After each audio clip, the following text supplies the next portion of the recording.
Boy William batalkan rencana pernikahan dengan Karen Vandella. Terang-terangan ungkap alasannya. Boy William mantap batalkan rencana pernikahannya dengan Karen Vandella. Ia mengaku takut apabila kelak pernikahannya akan berakhir dengan perceraian. Boy William kini terang-terangan mengaku batal menikah dengan sang kekasih Karen Vandella. Batalnya rencana pernikahannya tersebut bukanlah tanpa alasan. Menurut penuturan Boy, ia mengaku banyak melihat perbedaan antara dirinya dan Karen. Hal itulah yang memicu sulitnya berkompromi satu sama lain. Hari terus berlalu, semakin lama Boy William pun merasa bahwa dirinya belum siap untuk membawa Karen ke jenjang pernikahan. Tak menambik, Boy menyadari kesalahannya kala itu karena sudah mengumumkan rencananya ke depan publik. Sehingga mau tak mau, ia harus menerima risiko dihujat seantero raya karena keputusannya untuk membatalkan pernikahannya dengan Karen Vandella. Namun, apalah daya, ia juga manusia biasa yang bisa merasakan bimbang saat mengambil keputusan besar dalam hidupnya. Terakhir, Boy meyakini bahwa keputusan yang diambilnya ini adalah keputusan yang benar. Sempat 2 kali reschedule tanggal pernikahan. Kepada Maya Estianty, Boy William mengaku bahwa dirinya masih mempertimbangkan soal rencana pernikahannya. Dikarenakan Boy William datang dari keluarga yang broken home, ia tidak ingin pernikahannya berujung sama. Tak hanya itu, hambatan-hambatan jelang pernikahan juga menjadi pertimbangan Boy William saat ini.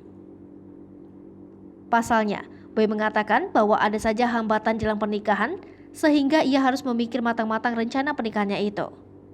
Kendati demikian, Boy William menjelaskan bahwa hubungannya dengan Karen Vandella baik-baik saja dan tidak putus.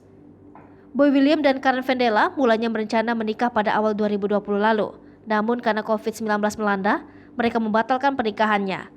Untuk kedua kalinya, pasangan ini berencana melangsungkan pernikahan Juli 2021 lalu. Sayang, pernikahan itu kembali gagal digelar lantaran peraturan PPKM dari pemerintah.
Pemirsa Sri Popo TV, jangan lupa komen, like, dan subscribe, serta tonton terus berita-berita terupdate lainnya ya.